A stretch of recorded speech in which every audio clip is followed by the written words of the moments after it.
In just hours, congressional leaders are headed to the White House aiming to hash out a deal to reopen the government. It is a bitter backdrop to an otherwise history-making day on Capitol Hill Thursday, filled with firsts and all the hallmarks of divided government. The government shutdown careening toward a third week as Democrats who officially took control of the House Thursday passed legislation to reopen it overnight. The bill is passed. But with no new funding for the president's border wall, Mr. Trump already vowing to veto it. You have no border security without a wall. We will have no deal without a wall. Take yes for an answer. Open up government.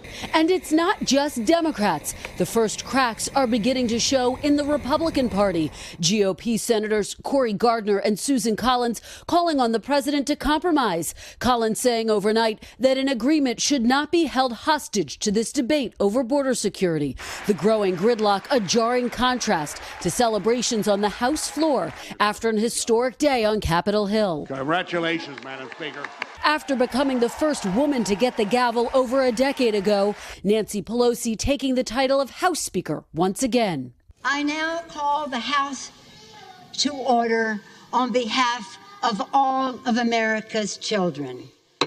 At the White House, President Trump making a surprise appearance. Hello, everybody. As a new reality sets in. I just want to start off by congratulating Nancy Pelosi. On Capitol Hill, a number of firsts. The new class becoming the most diverse in history, with more people of color, members of the LGBTQ community, and more than 100 women sworn into the House, a record. Good morning, everyone. Today's the day. At 29, Alexandria Ocasio-Cortez becoming the youngest woman in Congress, posting this photo from Vanity Fair with the caption, "We're in the building." Rashida Tlaib of Michigan, the first Palestinian-American member of Congress, blasting the president overnight. First, in an op-ed she co-authored in the Detroit Free Press, writing in part, "The time for impeachment proceedings is now."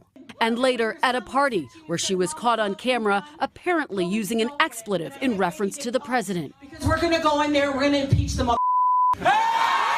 All as Washington braces for divided government. Democrats vowing more investigations into the president. And Speaker Pelosi asked about impeachment by Savannah.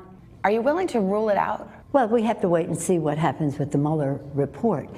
We shouldn't be impeaching for a political reason, and we shouldn't avoid impeachment for a political reason. The White House firing back. I think it's unfortunate that you've got an incoming speaker already talking about indictments and impeachment.